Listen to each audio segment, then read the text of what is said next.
Hello everyone, మరొక border డిజైన్తో మీ ముందుకు వచ్చేస్తా. రౌండ్ నెక్కి నేను చూపిస్తున్న విధంగా one side border with potli buttons ఎలా స్టిచ్ చేసుకోవాలో చూడండి. ఫస్ట్ బ్లౌజ్ పొడవును బట్టి బార్డర్ని తీసుకోవాలి. తర్వాత 2 ఎడ్జెస్ కూడా హాఫ్ ఇంచ్ ఎక్స్ట్రా పెట్టి కట్ చేయాలి. ఫస్టే మనం పోట్లీ బటన్స్ అయితే ప్రిపేర్ చేసి పెట్టుకోవాలి. తర్వాత నేను చూపిస్తున్న విధంగా బార్డర్కి వన్ సైడ్ మాత్రమే వీటిని స్టిచ్ చేసుకోవాలి. పోట్లీ బాల్ ఏమో బార్డర్ వైపు ఉండాలి, ఎడ్జెస్ అనేటివి ఇటు లాస్ట్కి ఉండాలి. ఈ విధంగా బార్డర్కి పోట్లీ బటన్ స్టిచ్ చేసిన తర్వాత దీన్ని బ్యాక్ నెక్ యొక్క మెయిన్ క్లాత్కి యాడ్ చేయాలి. నేను చూపిస్తున్న విధంగా కుట్టిన బార్డర్ని బ్యాక్ నెక్కి యాడ్ చేస్తున్నాను. రౌండ్ నెక్ దగ్గర కొంచెం కన్ఫ్యూజ్ అవుతారు, కరెక్ట్గా గమనించి చూడండి.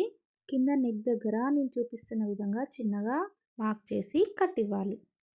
నెక్స్ట్ నేను చూపిస్తున్న విధంగా కింద వైపు క్లాత్ని ఫోల్డ్ చేసి కుట్టుకోవాలి, పోగులు లేవకుండా ఉండడానికి.